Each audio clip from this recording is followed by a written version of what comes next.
Di episode sebelumnya, Sun Ah menceburkan diri ke dalam laut. Lalu apa yang terjadi selanjutnya? Dan bagaimana nasib Yongju dan Hyun dengan orang tua mereka, setelah mengetahui Yongju hamil? Siapkan cemilan dan minuman, sambil kita simak episode 7.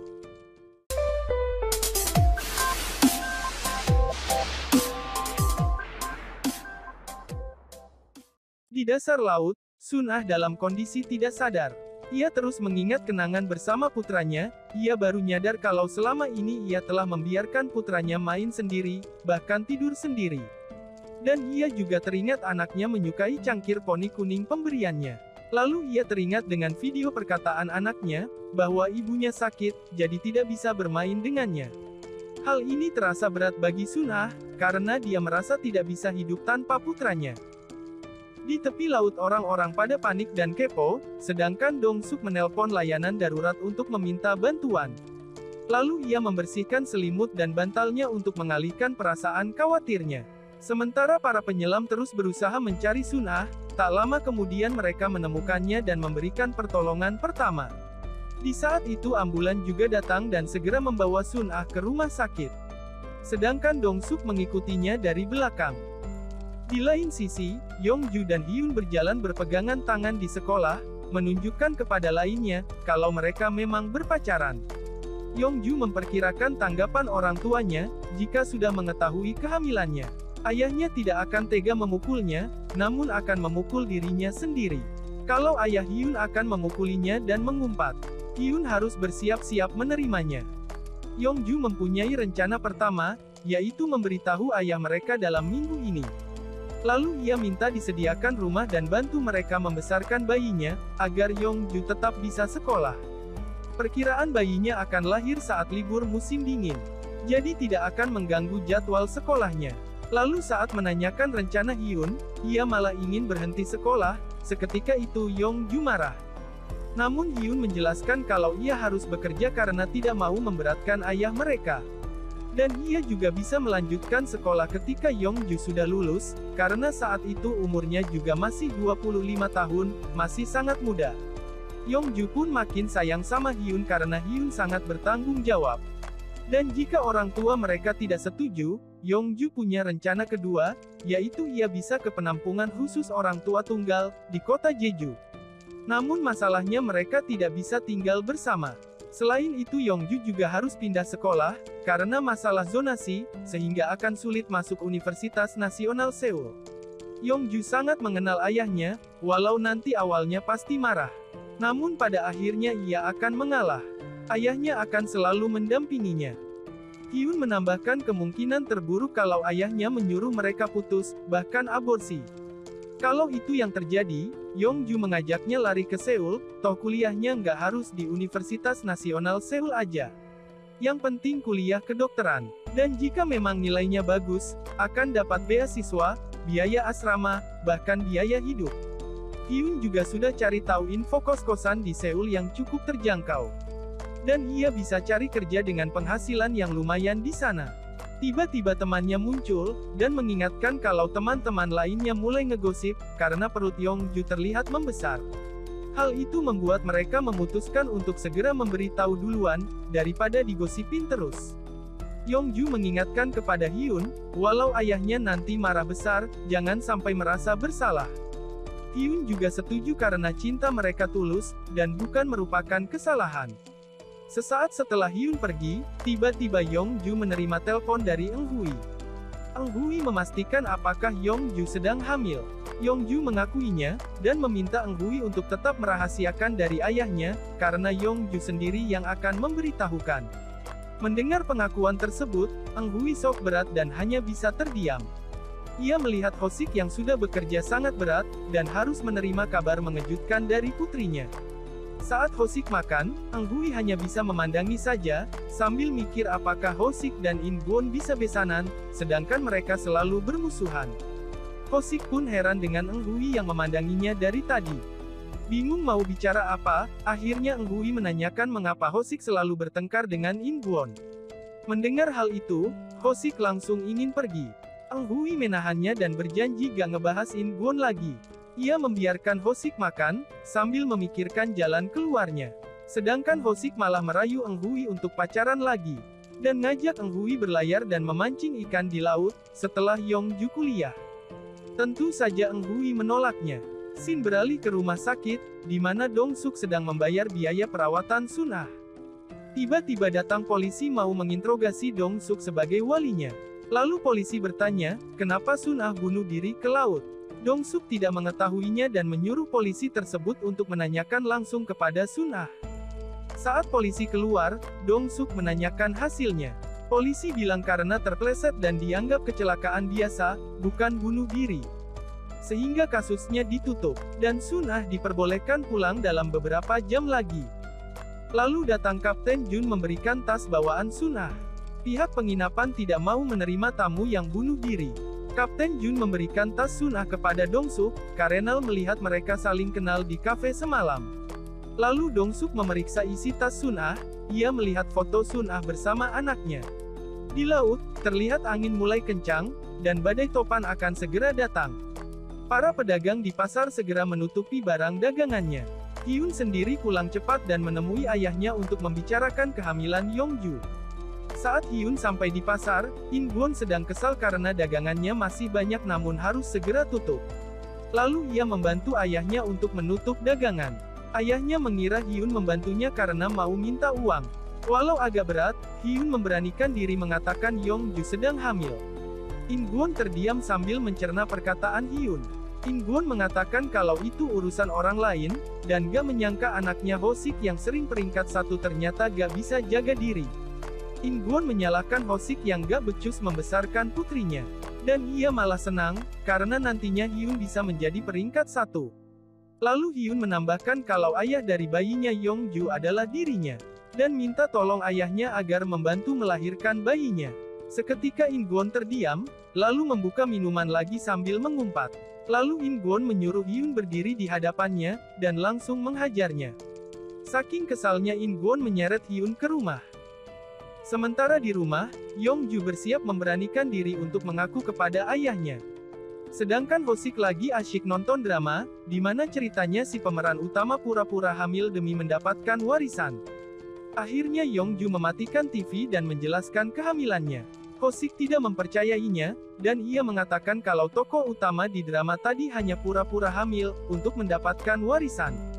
Namun sekali lagi Yongju mengatakan kalau dirinya yang hamil, dan ayah dari bayinya adalah Hyun anak Pak In Gwon. Hosik terdiam sejenak, dan memuntahkan makanannya. Yongju mengatakan kalau dia dan Hyun berniat untuk melahirkan dan membesarkan bayinya.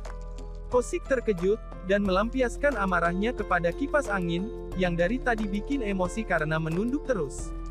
Lalu ia menyuruh Yongju untuk ganti baju, dan mengajaknya ke rumah sakit untuk memeriksa kebenaran kehamilannya. Karena Hosik tidak percaya anaknya yang masih bau kencur ini bisa hamil. Lalu Yongju menunjukkan foto hasil USG sebagai bukti kalau ia memang benar hamil. Bahkan ia juga menunjukkan perutnya yang mulai membesar agar ayahnya percaya. Hosik terduduk lemas dan memintanya untuk aborsi saja. Lalu Yongju mengatakan bahwa usia kandungannya sudah 6 bulan, sehingga tidak bisa aborsi. Dan dia menjelaskan lagi kalau ingin melahirkan bayinya, serta meminta agar ayahnya membantunya. Setelah beberapa lama terdiam, Hosik memukuli dirinya sendiri sambil berkata, pasti anak berandal itu yang memaksamu, kamu itu ketua kelas, murid teladan, ketua OSIS, tak mungkin bertindak sembarangan. Yongju menjawab bahwa dirinya tak pernah sembarangan dengan tubuhnya. Dia dan Hyun sama-sama saling mencintai. Itulah mengapa jadi begini. Hosik menyarankan agar Yongju menganggap ini adalah kesalahan rasa penasaran, dan mengajaknya ke rumah sakit untuk aborsi. Agar hidup putrinya tidak hancur. Sedangkan Yongju membantah kalau ini bukan kesalahan, namun memang karena mereka saling cinta. Sedangkan Hyun ditanya ayahnya, apakah si Yongju yang menggodamu yang polos begini? Hyun menjawab kalau dia sendiri yang menyukai dan mendekatinya duluan. In Gwon tambah marah, dan menyeret putranya ke dalam rumah. Tak ada jalan lain, In Gwon menyuruh agar Yongju aborsi dan mereka harus putus. Lalu Hyun menunjukkan foto USG di handphonenya. In Gwon tak mau melihat dan membanting handphonenya sambil mengumpat. Hyun berkata kalau ayahnya hanya bisa mengumpat. Tentu saja In Gwon marah, dan mengatakan kalau ia sudah bersusah payah membesarkan Hyun, dan ia rela bekerja seharian penuh dengan darah babi. Lalu ia menanyakan uang dari mana untuk membesarkan anak. Hyun menjawab, ia akan berhenti sekolah dan bekerja mencari uang. Seketika itu In Gwon langsung menamparnya. Sementara In Gwon yang marah, menyuruh putranya untuk berlutut dan meminta maaf atas kesalahannya. Namun Hyun menyatakan kalau ini bukan suatu kesalahan. Karena Yongju dan bayinya sudah menjadi pilihannya. Lalu Hyun pergi meninggalkan ayahnya. In Gwon marah besar kepada putranya, yang sudah ia besarkan dengan bekerja keras di pasar, bahkan ia rela berhenti jadi preman. Dia murka dan membanting barang-barang yang ada di rumahnya, sampai-sampai membuat tetangganya pada keluar dan menegurnya. Berbeda dengan Hosik, untuk mengurangi stresnya, Hosik memutar musik dengan keras. Yongju berkirim pesan dengan Hyun, dan menanyakan kabar. Hyun membalasnya agar tidak perlu khawatir, seberapa besar badai topan datang hari ini, pasti akan berlalu, dan tidak akan menggoyahkan cinta mereka. Malam itu, Hyun juga mulai mencari lowongan kerja via internet. Di lain sisi, Dong-suk menunggu Sun-ah yang sudah keluar dari rumah sakit. Dong-suk menyuruhnya naik mobil dan mengantarkannya mencari penginapan, karena sudah diusir dari penginapan sebelumnya. Lalu Dong-suk menuju penginapan milik temannya, dan memilih kamar yang jendelanya ada teralis, agar Sun-ah tidak bunuh diri lagi. Sun-ah menjelaskan kalau dia tidak bunuh diri, melainkan terpleset. Dong-suk tidak percaya, karena faktanya Sun-ah berdiri di tempat yang berbahaya. Dong-suk menanyakan, apa yang sudah dilalui Sun-ah sehingga ekspresinya seperti orang stres. Sun-ah menjawab, kalau dia sudah menikah, punya anak, dan bercerai. Namun anaknya malah ikut ayahnya. Lalu Dong-suk menutup kamar dan pergi meninggalkan Sun-ah. Dalam perjalanan, Dong-suk menelpon Sun-ah, memastikan nomor Sun-ah masih aktif. Dan Dong-suk mengingatkan Sun-ah agar tidak bunuh diri lagi. Esoknya Hyun merapikan barang-barang yang berantakan sebelum pergi ke sekolah. Hyun berniat ke sekolah hanya untuk memberitahu kalau dirinya berhenti sekolah. In Gwon mengancamnya agar tidak melakukan itu, jika tidak ingin mati. Sementara Yongju juga bersiap ke sekolah, lalu ia melihat hidangan sarapan di meja, dan ada pesan dari ayahnya. Ayahnya meminta Yongju menghubunginya sepulang sekolah, agar bisa ke rumah sakit bersamanya. Setelah membaca pesan, akhirnya Yongju sengaja melepas korsetnya dan berangkat ke sekolah. Di pasar Hosik sedang bekerja memotong es, dia teringat saat SMA, di mana saat itu In Gwon sedang dikeroyok beberapa anak. Lalu Hosik datang membawa alat pemadam dan menyemprotkan kepada anak-anak tadi untuk menyelamatkan In Gwon. Sama halnya dengan In Gwon yang sedang bekerja, ia juga teringat masa lalu saat dia masih jadi preman. Saat itu In Gwon menyelamatkan Hosik yang terlilit hutang karena judi, sampai-sampai In Gwon dikeroyok oleh rentenir. Namun Hosik lari dan teriak minta bantuan, pas kebetulan polisi datang. Lalu Hosik menggendong In Gwon yang sempoyongan setelah dikeroyok rentenir. Saat berlari, In Gwon mengatakan kalau nanti Yongju sudah besar, ia ingin besanan dengan Hosik.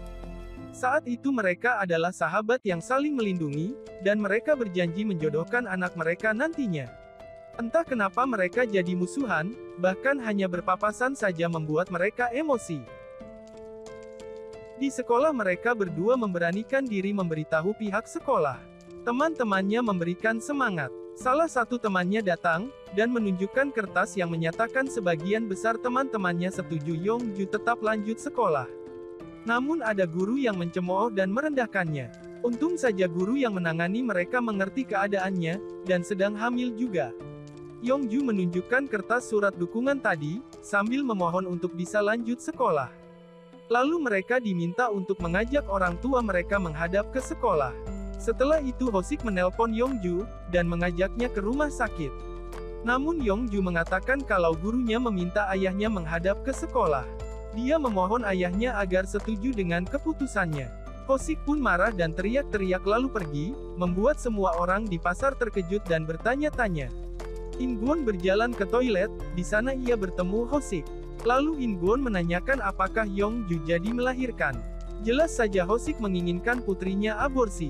Lalu In Gwon memberikan sejumlah uang, agar Yongju segera melakukan aborsi di rumah sakit yang bagus. Hosik terdiam sejenak, lalu ia menggenggam uangnya dan berjalan menuju warung Ingwon. Hosik teringat saat dulu masih suka judi, ia tidak punya uang. Dan istrinya pergi meninggalkan mereka. Saat itu Hosik meminjam uang kepada Ingwon dan berjanji tidak judi lagi. Sedangkan Yongju yang masih kecil kelaparan karena gak ada yang bisa dimakan. Saat itu Ingwon mempunyai banyak uang sebagai preman. Dia melihat Yongju kecil yang kelaparan, akhirnya dia menyuruh Yongju meminta uang kepadanya. Yongju pun menuruti perintahnya. Lalu Ingwon memberikan sejumlah uang kepada Yongju. Setelah itu Ingwon bertanya kepada Hosik, apakah kamu senang melihat putrimu mengemis seperti itu?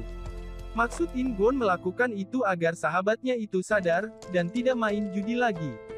Namun berbeda dengan Hosik, ia merasa tersinggung dan direndahkan. Lalu ia membuang uang pemberian Ingwon dan pergi dari sana. Kejadian itu juga terulang lagi. Hosik melempar uang pemberian Ingwon tadi, dan menantangnya. Ingwon meladeni, hingga terjadi perkelahian di dalam pasar. Semua orang melihat kejadian tersebut. Ingwon yang mantan preman itu, membuat Hosik tersungkur, dan menghajarnya tanpa ampun. Itulah akhir dari episode ini. Bagaimana kisah Hosik dan Ingwon selanjutnya? Lalu bagaimana nasib Hyun dan Yongju? Nantikan episode selanjutnya. Ketik di komen untuk request kisah drama lainnya. Jangan lupa tekan tombol subscribe dan nyalakan loncengnya, agar tidak ketinggalan kisah drama menarik selanjutnya.